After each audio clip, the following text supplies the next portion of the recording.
The snow fell heavier now, each flake clinging to the wooden platform like a whispered secret no one dared voice aloud. Cora Lane stood motionless, her gloved hands crumpling the letter until its edges tore, the inked words, "I decline," bleeding into the fibers of her coat. Her breath came in shallow bursts, visible in the frigid air but silent, as if even exhaling too loudly might shatter the fragile tension between her and the man before her. Rufus Kane loomed like a force of nature, broad-shouldered, his frame thickened by years of labor and loss, his overcoat stiff with frost and the faint scent of leather and smoke. His face, weathered as the plains he tilled, bore no surprise at her defiance, only a quiet calculation in his storm-blue eyes. Those eyes, narrow and assessing, lingered not on her face, but on the way her shoulders hunched inward, as though bracing for a blow. "You came all this way," he repeated, the words low and deliberate, as if testing the weight of her resolve. Cora's throat tightened further, her tongue heavy with unspoken truths.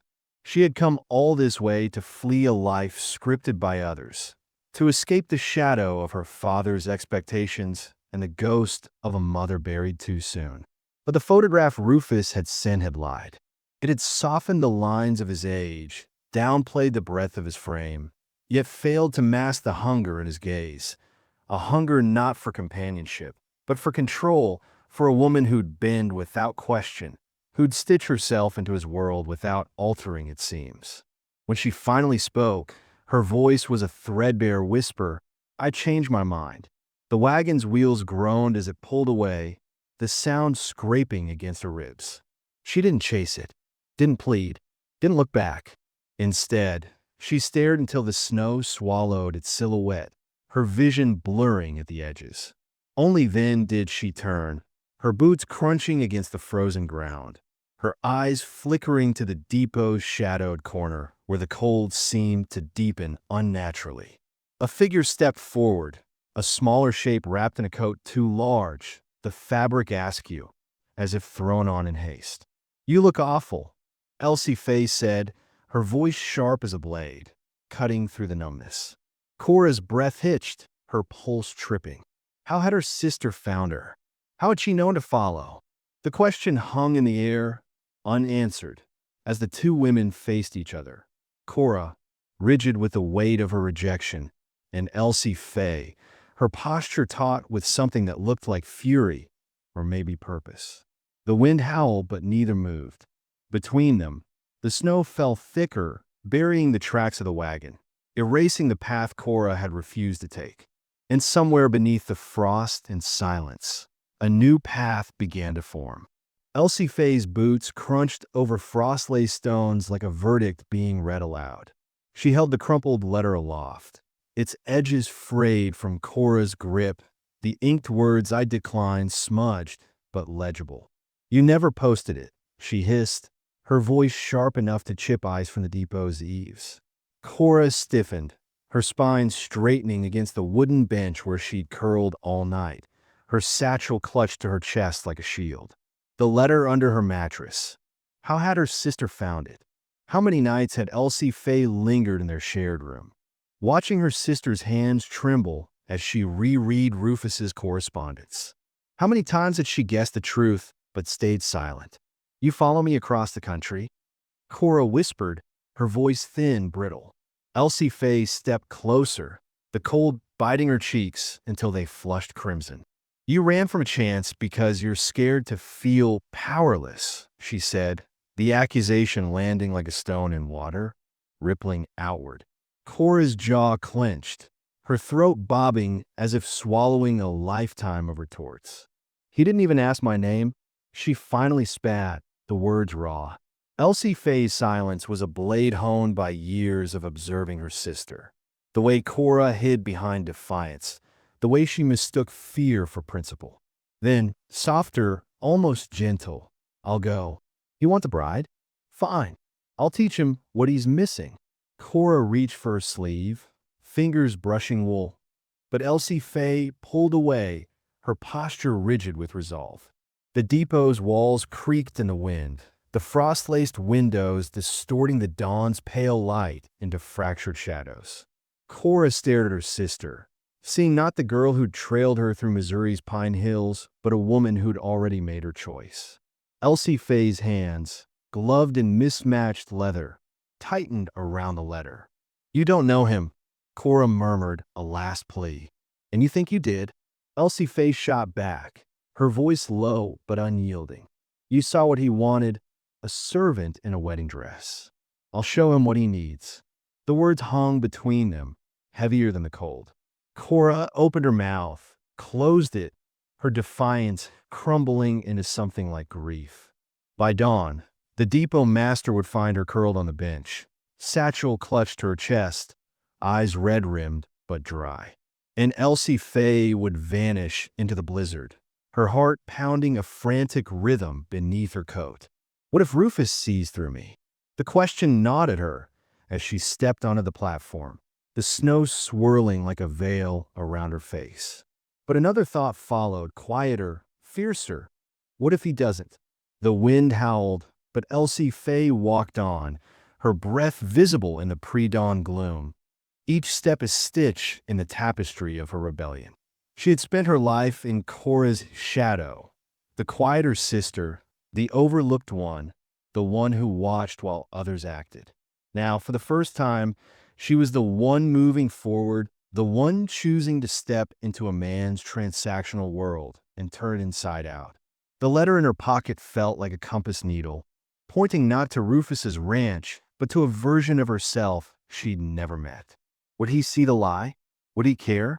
Or would he, like the snow, accept her shape without question?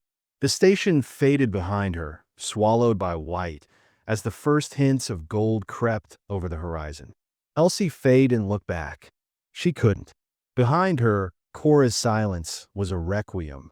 Ahead, the unknown waited, vast and unbroken. And somewhere in the middle, a woman walked toward a life she hadn't inherited but stolen, reshaped, and claimed as her own. Rufus's eyes narrowed when he saw her, the frost-laced air sharp between them. For a heartbeat, his gaze flickered with confusion. Cora? No, not her, before settling into something harder, unreadable. "You're not," he growled, the words rough as gravel, mistaking her presence for defiance, a cruel joke. Elsie Faye's spine stiffened, her gloved fingers tightening around the edges of her coat. The wind tugged at her skirts, but she stood her ground, the weight of her decision pressing heavier than the snow in her boots. "I'm Elsie Faye," she said, her voice steady despite the tremor in her chest. "And you paid for a bride. Here I am." The silence that followed was a blade, thin and cutting. Rufus's jaw tightened, his broad shoulders shifting as though shrugging off disbelief. He didn't thank her, didn't curse her, just turned toward the wagon, its frame creaking under the weight of the cold, and climbed aboard without a word. The ride home was a test of endurance. Elsie Faye's fingers dug into her skirts, the wool rough against her palms, while Rufus's grip on the reins was unyielding, his knuckles pale beneath his gloves. The wagon groaned with every rut, the horses' breaths puffing like ghosts into the twilight. Snow fell in jagged flurries, blurring the horizon into a seamless expanse of white and shadow. Elsie Faye stole glances at him, his profile rigid, his eyes fixed on the road ahead, as if searching for a crack in his armor. But Rufus offered nothing. Not a question, not an accusation. Just the relentless rhythm of hooves and wood and silence.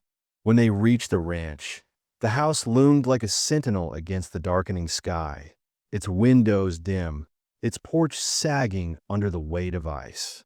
Rufus dismounted first, his boots crunching on frozen earth before he reached up, hands like tree bark, to help her down. His touch was brief, impersonal, gone before she could register its warmth.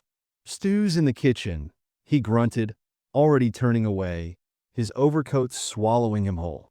Elsie Faye hesitated, her breath visible in the cold, before stepping onto the porch. The door creaked behind her, the sound swallowed by the hollow quiet of the hall. Inside, the house felt like a museum of neglect. Walls stained with smoke, floors warped by time, the scent of damp wool and old firewood clinging to the air. Her room was small, its furniture sparse, the bed dressed in linens that smelled of dust and disuse.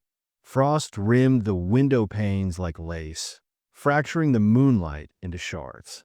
Elsie Fay unfolded her mother's stitched scarf, its edges frayed but familiar, and pressed it to her face.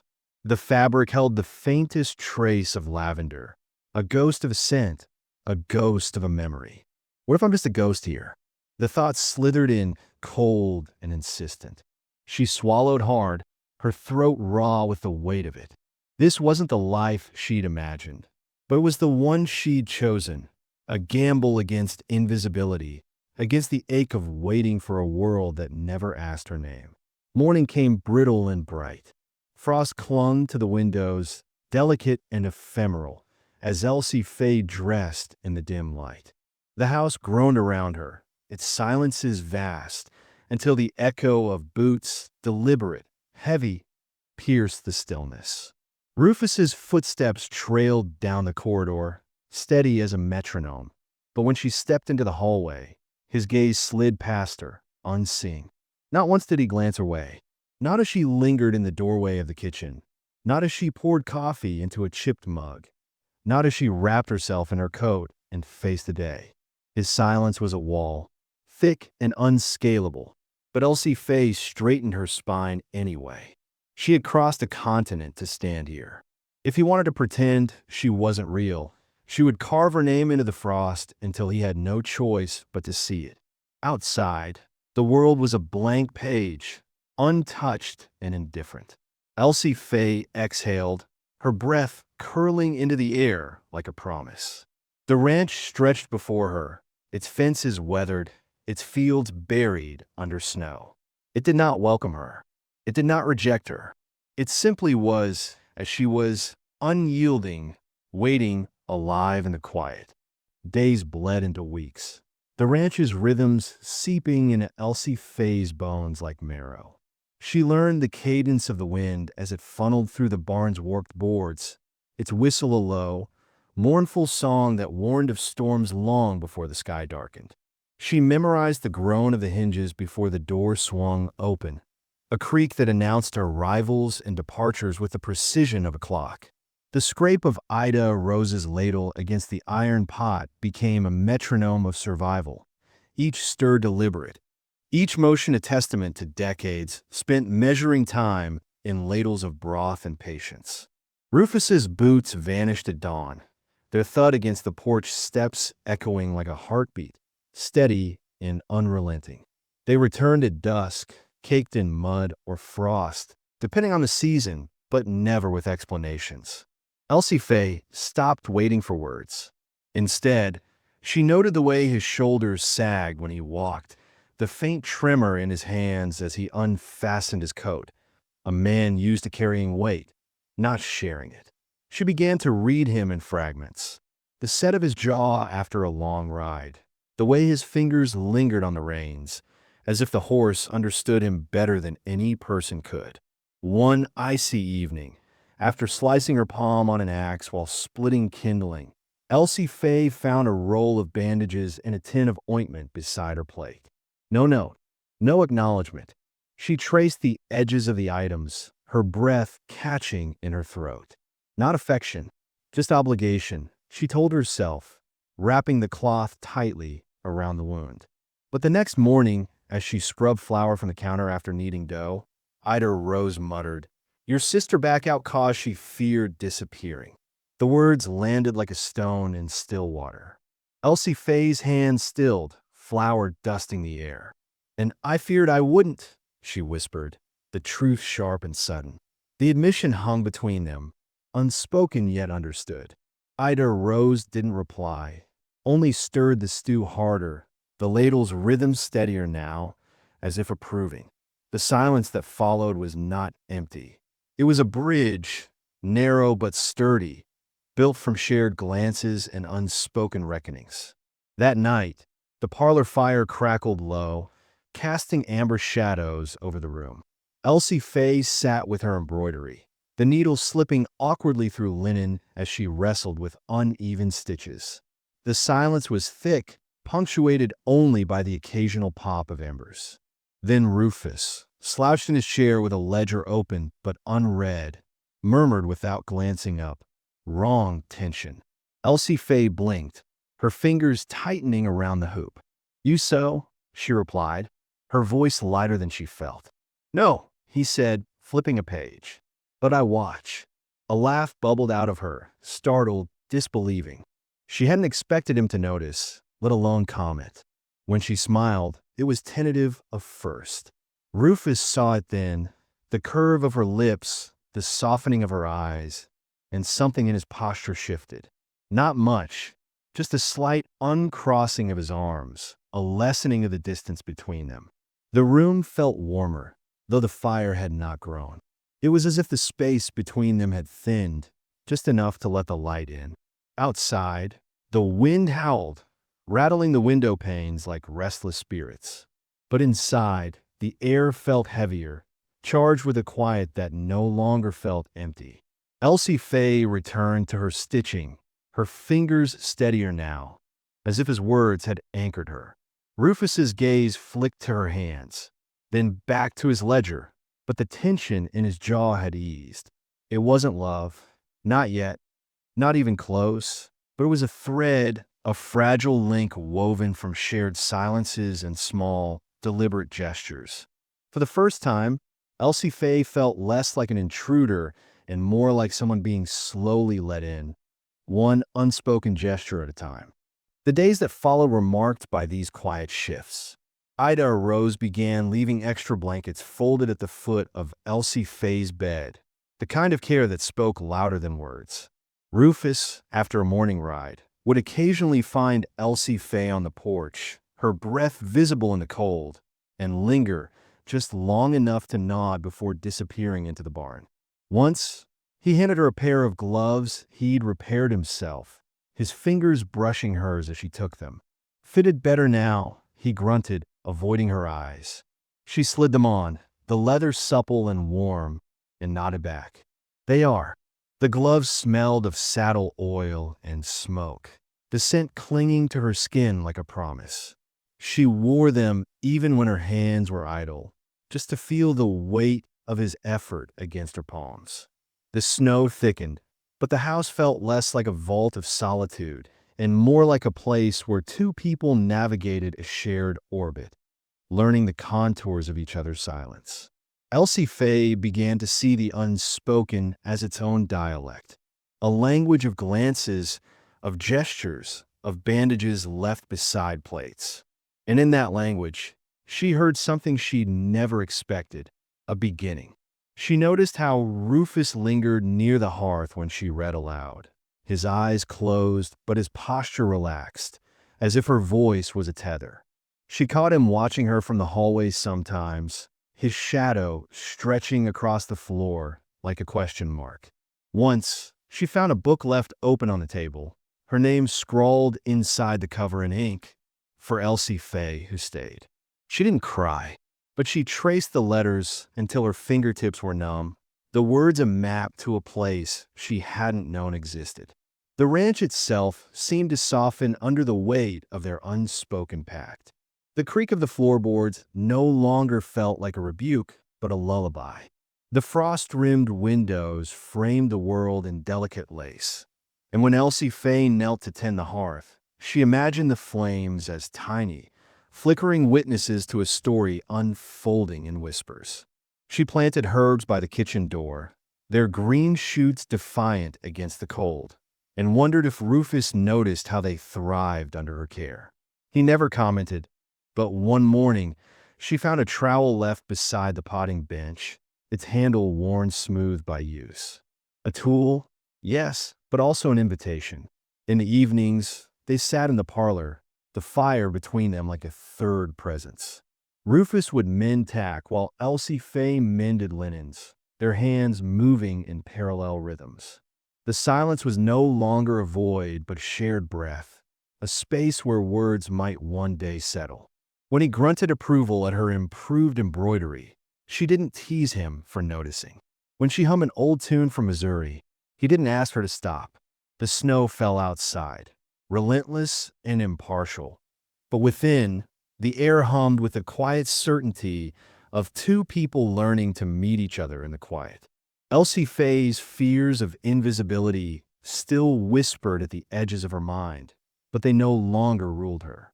She had carved her name into the frost, letter by letter, with every choice to stay, to mend, to speak without words.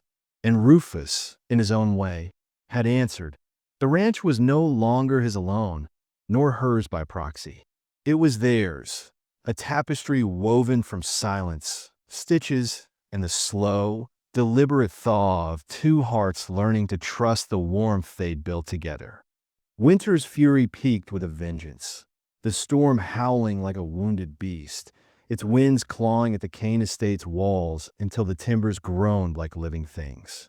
For 3 nights, Rufus did not return.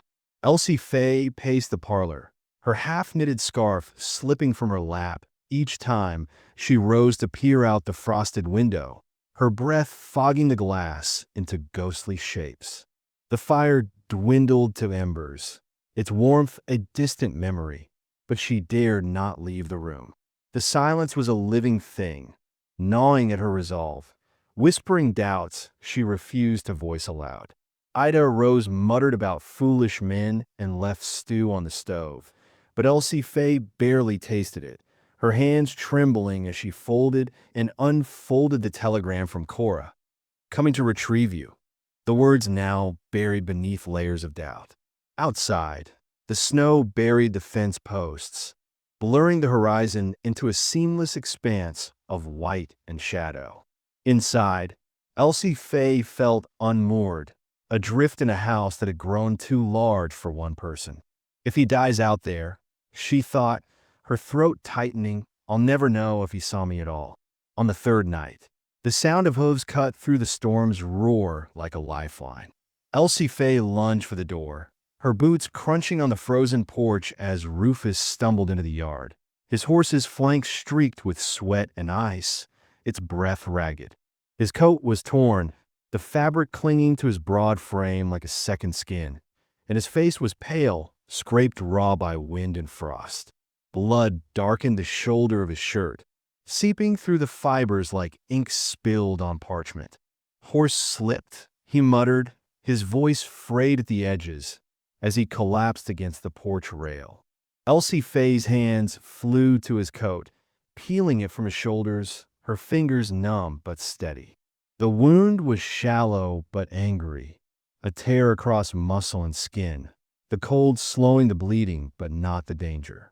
She cleaned it with a cloth soaked in hot water, her jaw clenched against the tremor in her hands. Rufus flinched but made no sound, his breath shallow and uneven. You idiot, she whispered, her voice cracking as she pressed the cloth tighter, willing the warmth back into his skin. He didn't answer, only sagged into the chair by the fire, his eyes closing as if the weight of the storm had settled in his bones. At midnight, as she dabbed ointment onto his bandage, he stirred, his brow furrowing. Cora, he mumbled, the name slurred and distant, a relic of fevered dreams.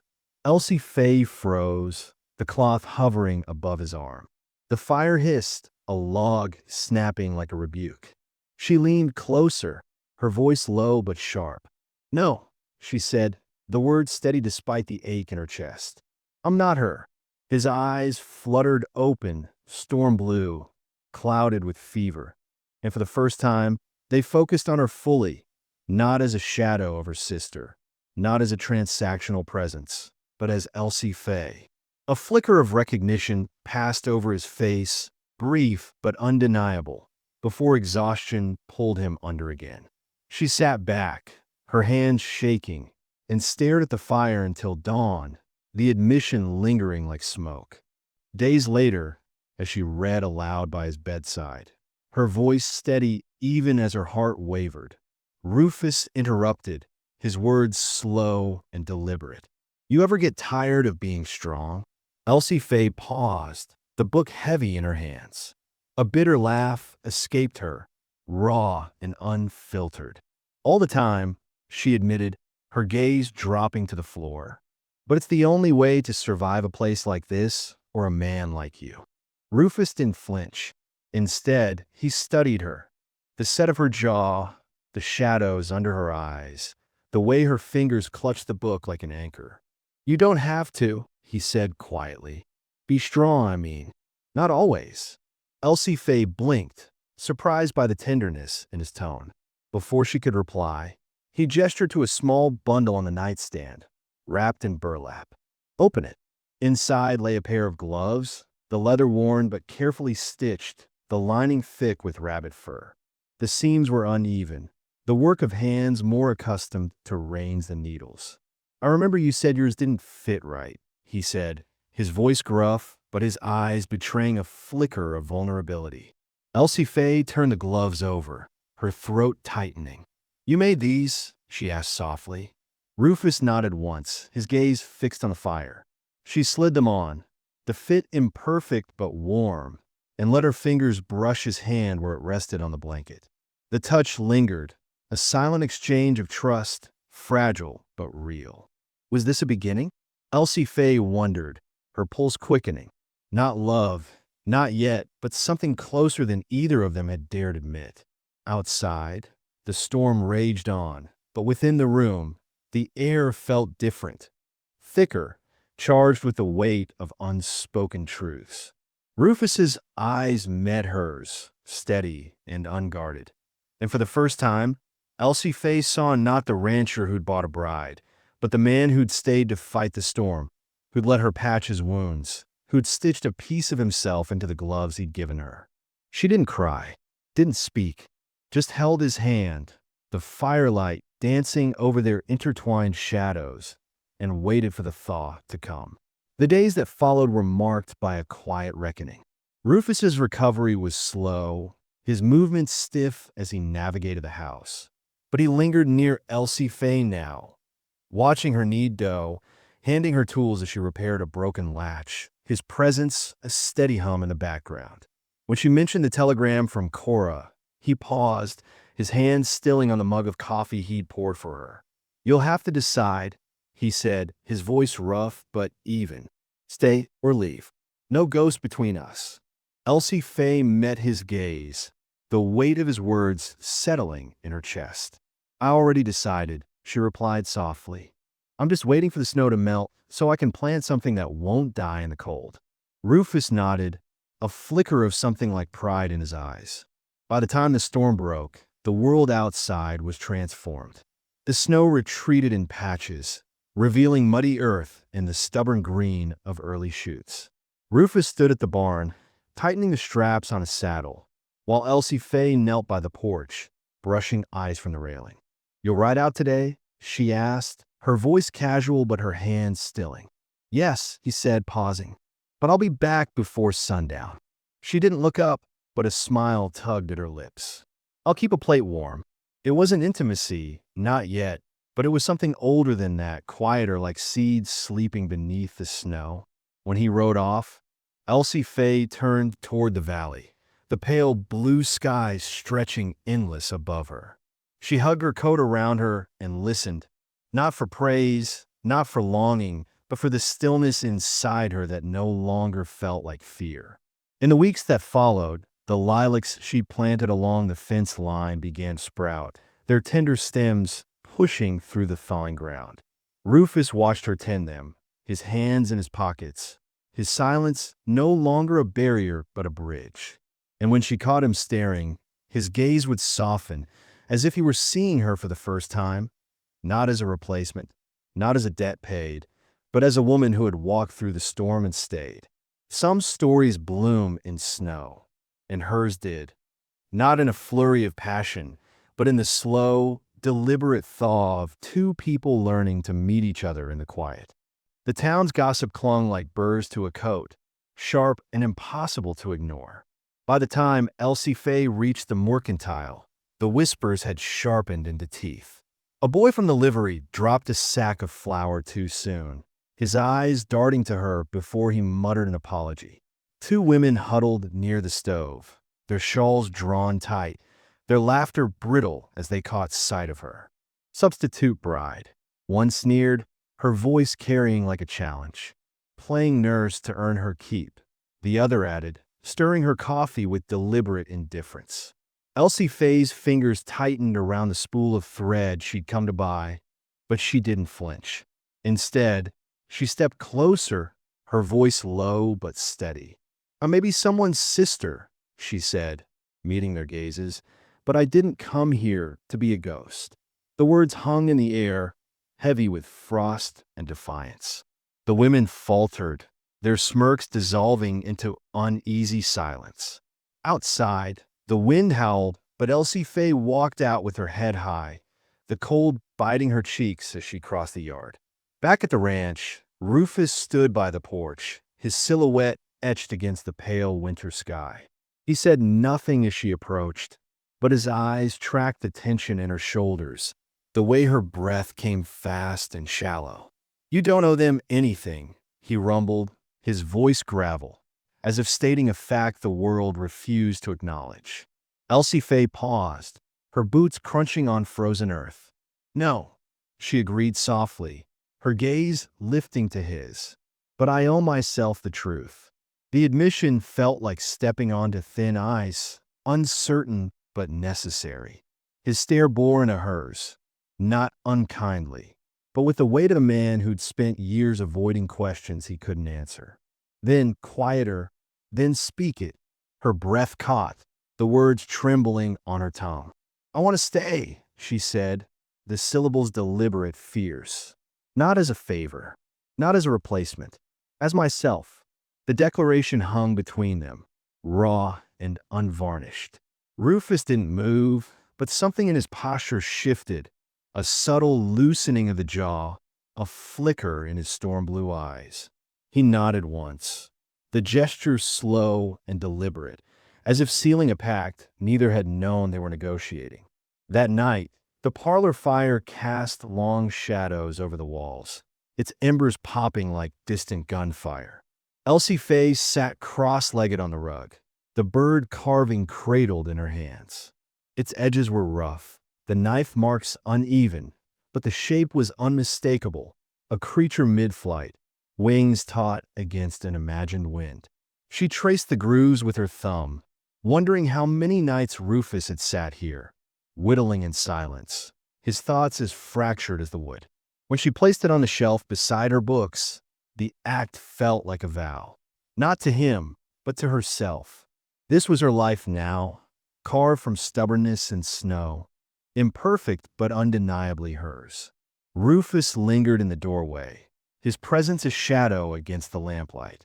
He didn't speak, but his gaze lingered on the shelf, the carving, her hands now empty. For the first time, the silence between them wasn't a void. It was a bridge, narrow but sturdy, built from shared glances and unspoken reckonings. Outside, the wind clawed at the windows, but inside, the air felt different, charged with the quiet certainty of two people who had stopped pretending the cold would ever chase them away.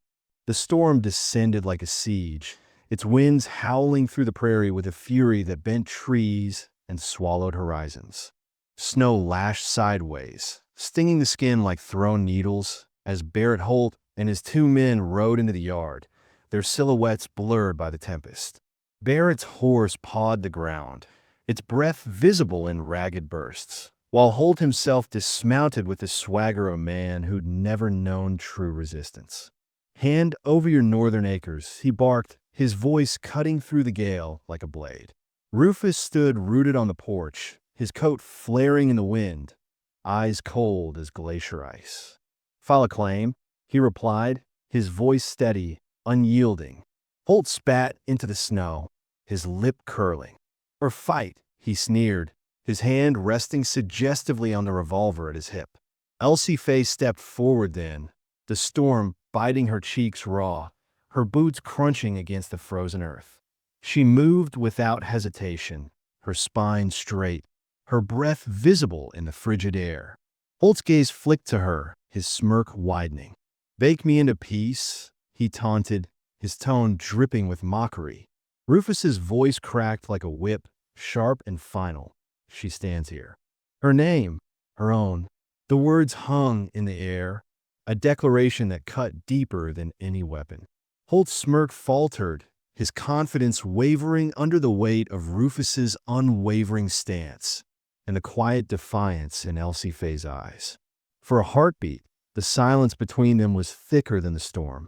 Then, with a muttered curse, Holt turned, his men trailing like shadows, their departure swallowed by the white roar of the wind. That night, the house felt different. No longer a fortress against the cold, but a sanctuary warmed by unspoken resolve. Ida Rose, who had spent years guarding her emotions like precious coins, paused in the kitchen doorway. Her calloused hand brushed Elsie Faye's arm, a fleeting, awkward gesture that spoke volumes. "I hope you know what you're doing," she murmured, her voice roughened by decades of unvoiced warnings. Elsie Faye met her gaze, the firelight catching the determination in her eyes. "I finally do," she replied, her voice low but certain. The words weren't boastful. They were a reckoning, a quiet triumph carved from snow and stubbornness. Outside, the storm raged on, but within something shifted. Rufus sat by the fire, his hands steepled, his gaze fixed on the flames. He didn't speak of Holt's threat or the risk Elsie Faye had taken by stepping forward. But when she handed him a mug of tea, their fingers brushed, a silent acknowledgement of the line they'd crossed together. The confrontation had been a test, not just of Rufus's land, but of Elsie Faye's place in it. And she had passed, not by yielding, but by standing her ground in the face of a man who'd expected her to crumble. The next morning, the world lay buried under a fresh blanket of snow, pristine and unbroken. Rufus repaired a broken hinge in the barn, his movements methodical, while Elsie Faye kneaded dough in the kitchen, her hands steady despite the memory of Holt's sneer. The storm had stripped away pretenses, leaving only what mattered: the land, the woman who'd chosen it, and the man who no longer questioned why. When Ida Rose left a pot of stew simmering on the stove, a small, unspoken act of solidarity, Elsie Faye smiled to herself. The ranch was no longer a battleground of ghosts or replacements. It was hers now, claimed not by blood or circumstance, but by will. And as the fire crackled in the hearth, casting amber light over the room, Elsie Faye understood that some lines weren't drawn in dirt or snow. They were etched in moments, like the one when Rufus handed her a book later that evening, its cover inscribed simply, "For Elsie Faye, who stayed." She didn't cry, but she traced the words, feeling the weight of them settle in her chest. The storm had tried to bury them, but instead, it had revealed what had been growing all along. Spring's thaw arrived like a reluctant exhale, the frost retreating from the earth in uneven patches, leaving behind muddy ruts and the raw scent of awakening soil. Elsie Faye knelt at the fence line, her gloves caked with damp earth as she pressed lilac roots in the ground, her fingers lingering on each tender stem as if sealing a vow. The plants were spindly now, fragile against the wind, but she whispered to them anyway. Nonsense words, promises, fragments of poetry she'd read by firelight. Rufus dug the holes in silence, his movements methodical, the shovel biting into the softened ground with a rhythm that mirrored the steady beat of his heart. He didn't ask why lilacs, why now, but his eyes lingered on her bent form, the way her hair caught the sun like wheat in a field. He understood without being told. These weren't just flowers. They were markers of a life they'd carved from snow and stubbornness, a testament to the fact that something could take root here, even love, if you called it by another name. Years later, the ranch would smell of blooms and resilience, the lilacs exploding into purple clouds every May, their fragrance clinging to the air like a memory. But in that moment, kneeling side by side, the future felt both infinite and immediate. Rufus straightened first, wiping his brow, and when Elsie Fay rose, he caught her hand in his, calloused palms meeting hers. His grip was firm, unyielding, and for the first time, his voice didn't grapple with silence. "I'll be here," he said, the words rough but deliberate. Every morning, every season, his eyes searched hers, not for permission, but for acknowledgement of the quiet revolution they'd built together. Two people who'd learned to speak in gestures, in shared labor, in the slow unfurling of trust. Elsie Fay didn't cry. She never did when the moments mattered most. Instead, she stepped closer, her chest brushing his coat, and kissed him, a first hesitant but sure, her lips lingering on his before pulling away. Rufus didn't move, but the tension in his shoulders eased, his thumb brushing the back of her hand. It wasn't grandeur. It was a reckoning, a quiet claiming of the space between them that had once felt like a chasm. The porch now held two rocking chairs, their frames weathered but sturdy, side by side where only one had stood for years. In the evenings, they sat there without speaking, their silence no longer empty but filled with the weight of what they'd built. The creak of the chairs, the rustle of pages as Elsie Fay read aloud. Rufus's gaze fixed on the horizon where the lilacs would bloom. He never interrupted, but she felt his attention like a warmth at her back, steady and unbroken. If you listened close, you'd hear her voice weaving stories into the dusk, his occasional chuckle a punctuation mark in the quiet. The ranch no longer felt like a place that demanded endurance. It had softened, its edges blurred by shared mornings, by gloves left on hooks, by the way Rufus now poured her coffee before his own. Some stories bloom in snow, and hers did, not in a flurry of passion, but in the slow, deliberate thaw of two people who'd learned to meet each other in the quiet. The lilacs, once fragile sprigs, grew tall under their care, their roots tangled deep in the soil, resilient against storms. And when spring returned year after year, painting the fence line in purple and white, Elsie Fay would run her fingers over the blossoms and smile, knowing that the best things in life aren't declared. They're revealed in the turning of seasons, in the hands that stay, and in the hearts that learn to open, one root at a time.